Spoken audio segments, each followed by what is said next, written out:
My name is Charlotte Iserbyt, and I served as Senior Policy Advisor in the United States Department of Education under the Reagan administration, during which I had access to all of the most important documents for the restructuring of not only American education but global education. And I'm also the author of The Deliberate Dumbing Down of America, which gets into all of this, gives the background of what I saw not only in the Department of Education but as a local school board member. I was trained to identify the resistors to the sex ed, drug ed, alcohol ed, suicide ed, death ed, those good, smart Americans who realize that anything that has education hanging off the end of it is probably not what they're looking for. I was trained to identify those good people and to go up against them, and actually to go and try to get them to join us through the group process system, make them feel important, get them on a committee. And that just blew my mind. I have to say, people often ask me, what is it that got you involved in education? Well, finding out what I saw at the local level certainly upset me. When I went and I saw that Americans were being trained to identify resistors, then I got pretty upset. And luckily, there was a big book that came with the in-service training called Innovations in Education, A Change Agent's Guide. And I was able to take that back home with me.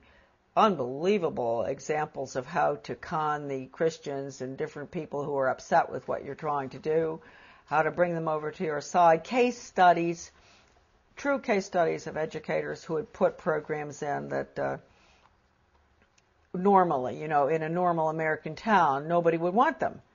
How did they manage to get them in? How did they con the people? And the other thing was, not only was I trained to identify the resistors, I was trained to go to the important people, high profile, highly thought of people in the community, with the Rotary and Chamber of Commerce, Garden Club, you name it, the different groups in our towns. Go to them and convince them of the importance of these new programs like sex ed, drug ed, I just mentioned all of them, and to get them on your side, because when you can get the leadership in a community to go along with it, then the newspaper comes in and says, a committee's been set up with the head of the Rotary and this and that, and they're all getting behind this task force to discuss whether we're going to have a new sex education program. And then when Mary Jones, who ordinarily would think, why would we want to have a sex education program when we don't have any problems with kids having sex or anything? So she might be concerned. She might be one of the resistors. She reads that her best friend, who's the head of the Garden Club, is on this committee, and she thinks, oh, well, hey, Mary Appleton is on that committee. She's heading it up. It must be okay. So I was taught really how to con the community. They always call everybody by the first name. You have to get very, affectionate with people, and you say, William, I'm so glad you've come to this meeting, and I understand your concerns about this program because, I've had other people. Usually it's the really bright people in the community who have these concerns. And would you like to join our group? The original program was funded by what would subsequently become my office. It was funded by the Office of Research in the U.S. Office of Education, because it was funded early on, about the late 60s. Still funded, by the way.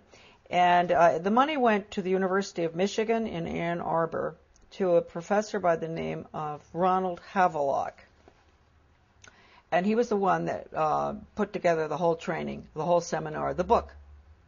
And in the back of the book they admitted it. Right in the back of the book, they had about 100 major change agents listed from all over the country. Some of them I recognize, some I still don't, but some I do. And so this was a very important project. And it was being carried out I'm sure, all over the country, not just where I was. This was in Searsport, Maine, this lovely little town on the coast of Maine, in the school there where the guy came in, the facilitator, not Professor Havelock, but a facilitator, to train us. And these were good people that were there. They were some of the teachers from my school, where I was on the local school board, principals, etc. Normal-looking Americans. You really ask yourself, they must themselves have reacted very much the way I did. That's why I've always had a lot of understanding for teachers that have to go through this stuff. I didn't have to continue going through it. They've had to, through the years, constant training, retraining, sensitivity training, break their values. Right, no wrong. You've got to have all religions represented, so, tolerant of everything, and because that's the New World disorder, excuse me. Professor Benjamin Bloom is probably the most important behavioral psychologist ever to live. I mean, maybe not quite as much as Pavlov and Skinner, but he really implemented the system in education in the United States. And he was the author of the Taxonomy of Educational Objectives. And I know that doesn't mean much to us. It means a lot to teachers. They know. All teachers have to go through that, Bloom's taxonomy. And just to give you an idea of how blatant they are, Benjamin Bloom said the purpose of education, and I often say this to parents, really, listen to this. You think the purpose of education is reading, writing, and arithmetic? The purpose of education is to change the thoughts, actions, and feelings of students. And then he goes on and he says, he defines good teaching, and this is even worse from the parental standpoint, as challenging the student's fixed beliefs. And then, in some of his works that I have, that are in my book, a lot of this stuff is in it. When he says challenge, does he mean challenge or does he mean change? Change their fixed? Yeah, through challenging. It's through challenging. You go up against them, and you change them. And you asked a good question, because then he goes on in one part of the taxonomy that is in my book. He says that he can take a student from here to there, from a belief in God or his country or whatever, to being an atheist and not believing in his country in 1 hour. Did he do that? Oh, yeah, he does it. And I've seen it with students. I've seen it with young people. And they don't even know, and teachers don't even know. That's why if you talk to teachers about it often, they'll really have an awfully hard time dealing with it.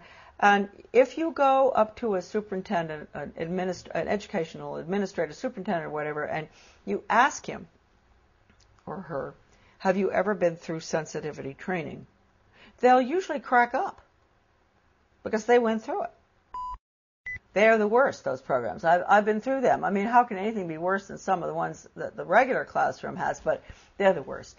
What do they teach the children? To bring about change. They put them through role-playing, psychodrama, all these psychological techniques where they play the part of starving children and the other one plays the part of a very wealthy industrialist child. And, they bring about the attitude and value change through the emotions.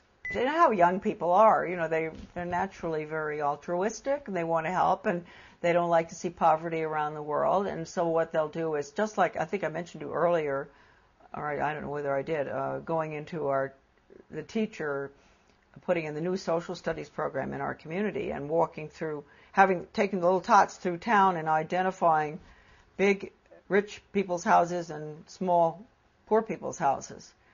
That's a perfect example of what I'm talking about. Getting them young and making them feel sorry for the people who live in the trailer across from the captain's house because they only eat hot dogs, not steak. And then they'll do the same thing with Ethiopia or wherever, some third world country, showing them the children dying, and then they'll show pictures of our affluence. And what do you eat for breakfast? Oh, you have eggs and bacon and cereal and orange juice and grapefruit and everything. Yum, yum, yum. Do you really think it's fair? Common unity. That's what we call it. Common unity. It is no rule for the individual in the community. And for everything that goes on in the Soviet Union or communism is based on the community, the commune,